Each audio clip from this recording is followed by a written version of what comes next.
Барлық мақтау әлемдердің Раббысы Аллах Тағалаға тән, бізді жоқтан бар еткен пайғамбар Мұхаммад Мұстафа саллаллаху алейхи уассаламға салауаттар мен сәлемдер болсын.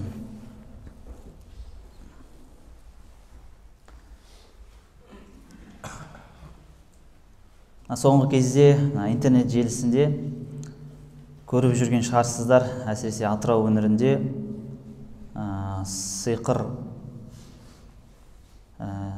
сиқырланған, дуа салынған шүберектер, қасықтар, сол секілді тағы басқа нәрселер табылып жатыр.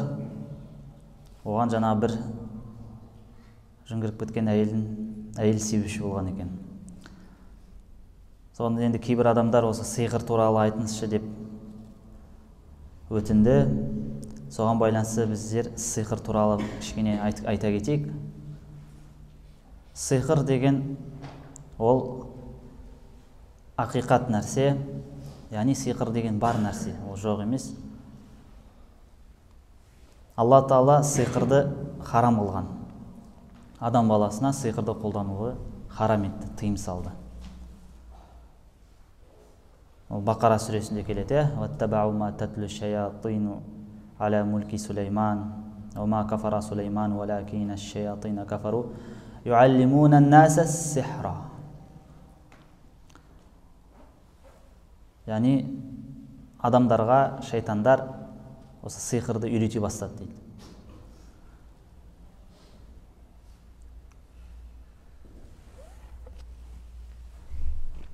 Сиқыр негізі ол ақиқат, яғни ақиқат дегені ол адамға зиянын тигізе алады. Бірақ өздігінен емес әлбетте.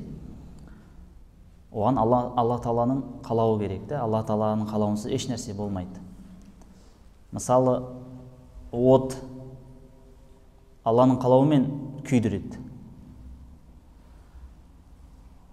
Бірақ отты жанып тұрған кезде қолымыз салатын болсақ, ол күйдіреді. Алла Тағала отқа күйдіретін сипат беріп қойған. Сол секілді Алла Тағала сиқырға да сондай сипат беріп қойған, ол әсер етеді, оның әсері болады. Тіпті сиқырдан адам емес жануарға ұқсап кетеді. Сиқырдың әсерінен. Біреуге сиқыр дуаласа біреуді, ол адам тіпті басқа күйге айналып кетуі мүмкін сиқырдың себебінен. Көреміз ғой, көбісін жыңғырып кеткен, жаңағыдай бастары айналып жүреді, өздері не айтып жатқанын білмейді. Оның көбісі сол сиқырдан болады.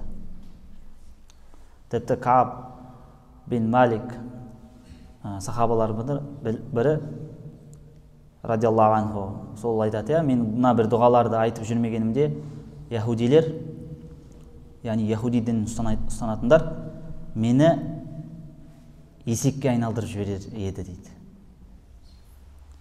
Осы дұғалардың күшімен, берекетімен мен олардың сиқырынан, дуасынан аман қалып жүрмін дейді. Сондықтан біздер мұсылмандар басқа біреулер бізге хасад қылса, бізді көре алмаса, олар жаңағыдай сиқыр деген нәрселерді қолданып, бізге қолданып жатса, біз мына бір амалдарды істейтін болсақ, иншалла, олардың сиқыры еш әсер етпейді. Бірінші, Аллах Тағаланы әрдайым еске алып жүру керек. Көп Аллах Тағаланы еске алып жүру. Екінші, Құран көп оқу керек. Үшінші, таңертең кешкі айтылатын зікірлер бар ғой, соны әрдайым күнде қалдырмай айтып жүру керек. Сол кезде ешқандай сиқыр зиян тигізе алмайды. Оның бізге өте жеңілі Ихлас, Фалақ, Нас. Бәріміз білеміз ғой, Ихлас, Фалақ, Насты. Соны таңертең 3 рет күнде, кешке 3 рет айтып жүру. Таңертең дегені таңғы уақыт, таң намазы кіреді ғой. Сосын күн шыққанға дейін осы аралықта күніне 3 мәрте Ихлас, Фалақ, Нас сүресін оқып тұру керек. Және кешкі уақытта, кешкі деген асыр намазы уақыт кіреді, екінді намазы, құптан намазына дейін. Осы аралықта 3-3-тен осы 3 сүрені оқып тұру керек. Неге? Өйткені Тирмизи, Абу Дауудта хадис келеді. Пайғамбарымыз саллаллаху алейхи вассалам бір сахабасына күн сайын осы Ихлас, Фалақ, Насты 3 рет таңертең кешке оқып тұр дейді. Ол осы 3 сүре саған жеткілікті болады дейді. Яғни бүткіл жаманшылықтан, неше түрлі бәледен, және сенің қажет міндеттілігінде өтеуге де септігі болады дейді осы сүрелердің. Сондықтан ең кем дегенде мұсылман адам қорғану үшін, сақтану үшін осы кем дегенде осы 3 сүрені оқып жүру керек. Ал енді кім одан көп білсе, Бақараны біліп, күн-түні Бақараны оқып, қайталап жүретін болса, оған мүлдем сиқыр, дуа болсын, бүткіл шайтандар жиналып оны сиқырласа да, сиқыр өтпейді. Өйткені пайғамбар саллаллаху алейхи вассалам Бақара бар үйде жын шайтан қашады дейді. Сол үйден қашады дейді. Бір үлкен бір ғалымды сиқырлағысы келген екен. Көре алмайтындар, дұшпандар. Бүткіл жаңағы сиқыршылардың барлығын жалдап жібереді екен. Мен деген бір сиқыршыны апарған, осы мықты сиқыршы деп дуалайды деп. Бірақ оның өзі де оған күші жетпейді екен. Ол өзі айтады да, кейін тәубесіне келгенде айтады, мен сізді бұрын сиқырлағым келді дейді. Тіпті сіз мына құтпада тұрған кезде, мінбарда тұрған кезде, дәл алдыңызға да келіп сиқырладым мен дейді. Бірақ еш өтпеді дейді. Бұның себебі неде дейді. Ол ғалым айтады, өйткені мен Құранмен жүрем дейді. Мен Құранмен жүрем дейді. Мен Құран оқымайтын күнім болмайды дейді. Менің Құраннан тастаған күнім жоқ дейді. Ал Құран ол яғни Аллах субхана тағаланың сөзі ғой. Ол сөзден шайтан, жын, сиқыр деген нәрселердің барлығы оның сөздің қасында үркейді, қашады, жоламайды да Құранға. Сондықтан сіздерге де сол нәрсені насихат қыламыз. Енді сиқырланған адамның белгісі қандай болады? Сиқырланған адамның белгісі көбісі ғалымдар айтады. Бірінші денесі, бүткіл денесі бір түрлі болып ауыра бастайды. Яғни ыңғайсыз болады.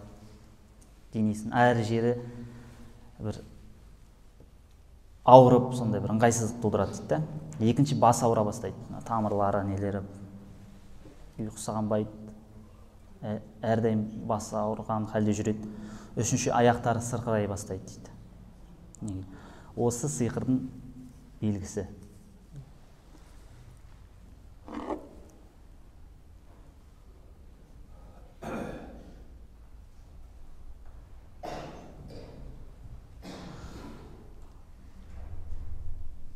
Және бағанағы айтқан асмау сифат деген имам Байхақи рахималлахның кітабында келген дұға, ол жаңа Кааб әл-Ахбардың радиаллаху анху дұғасы.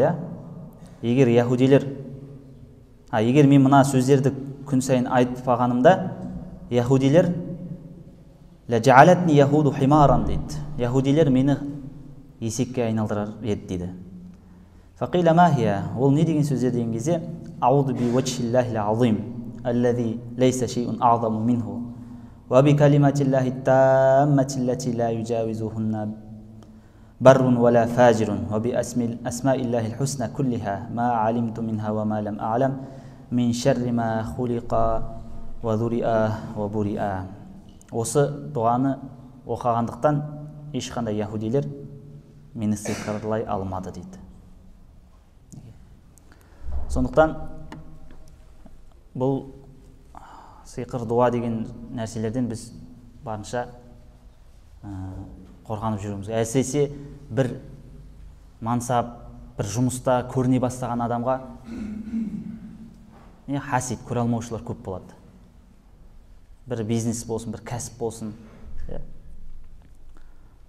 Сондықтан мұсылман әрдайым өзін қорғап жүру керек. Өзіне дем салып жүру керек, жатарда, тұрарда. Бәле аяқ астынан біз 20-30 жыл сиқырланған адамдарды көргенбіз. Жап-жас. Мектепті жақсы оқығаннан бастап, мектептен бастап сиқырлап тастаған біреулерді көрдік. Бүткіл алдындағы жастық шағы, өмір бәрі кетті да. 20-10 жыл сол сиқырмен алысып жынмен. Сондықтан адамның көзі сиқыр деген нәрселерден біздер сақ болуымыз керек. Сосын мына көзден де сақ болу керек та. Өйткені пайғамбар саллаллаху алейхи хадисінде айтады, менің үмметімнің көбісі дейді, тағдырдан кейін, Алланың қазасынан кейін көз тиюден өледі дейді көбісі. Пайғамбар саллаллаху алейхи айтады, неге сен бір-бірлеріңді өлтіресіңдер дейді. Сонда қалай бір-бірімізді өлтіреміз дегенде, көз тигізіп бір-бірлеріне өлтіресіңдер дейді да. Ал не істеуіміз керек ондай жағдайда? Мәшә Алла деп, Алла берекетін берсін деп дұға қылуымыз керек. Біреудің жұмысын жүріп жатқанын көрсек, біреудің баласы дүниеге келгенін көрсек, біреудің үйленіп жатқанын көрсек, біреудің жақсы бір жұмысқа кіріп жатқанын көрсек, бір жақсылығын көрсек, біздер мәшә Алла, баракалла деген сөздер айтуымыз, Алла Тағала береке берсін деп айтуымыз керек та. Сол кезде әлгі адам көзден сақтанады, иншалла, сақталады. Алла Тағала сол сөз үшін сақтап қояды да, иншалла. Сондықтан біздер осындай бір қарапайым нәрсе болғанымен өте маңызды нәрселердің бірі. Сондықтан баршамыз осы айтылған дұғаларды, зікірлерді бәріміз айтып жүрейік.